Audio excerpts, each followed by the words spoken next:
Hello and welcome to the Wild Zone. Today we are going to look at the different efforts being made to protect the Florida panthers.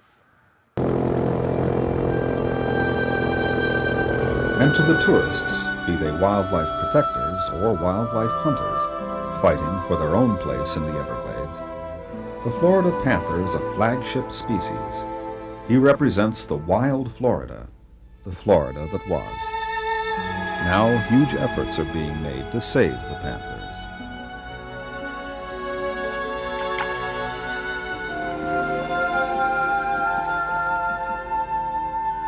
Land is being set aside for the panthers, and even roads are being redesigned for them.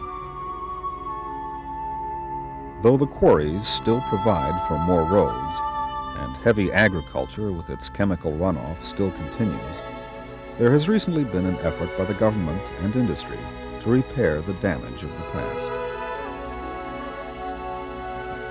And for the panther, a special consideration, costing millions of dollars, 36 wildlife underpasses with guiding fences have been built under Alligator Alley to allow panthers and other animals to cross under the road.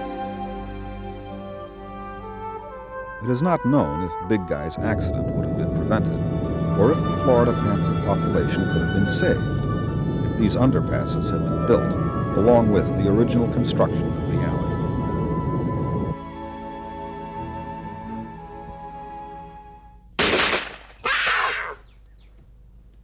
If Big Guy hadn't been hit, it is almost sure he would have been subject to a legion of scientists, all grimly determined to be of service to him.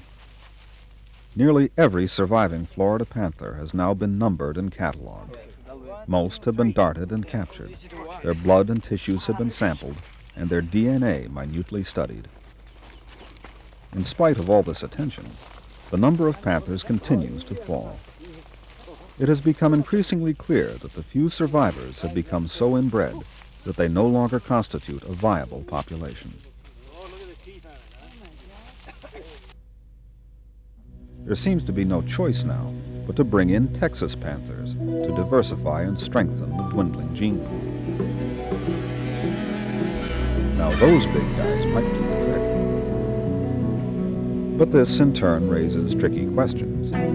Will the Florida panther, rare as it is, lose its identity as an endangered subspecies by mixing genes with its populous cousins to the west?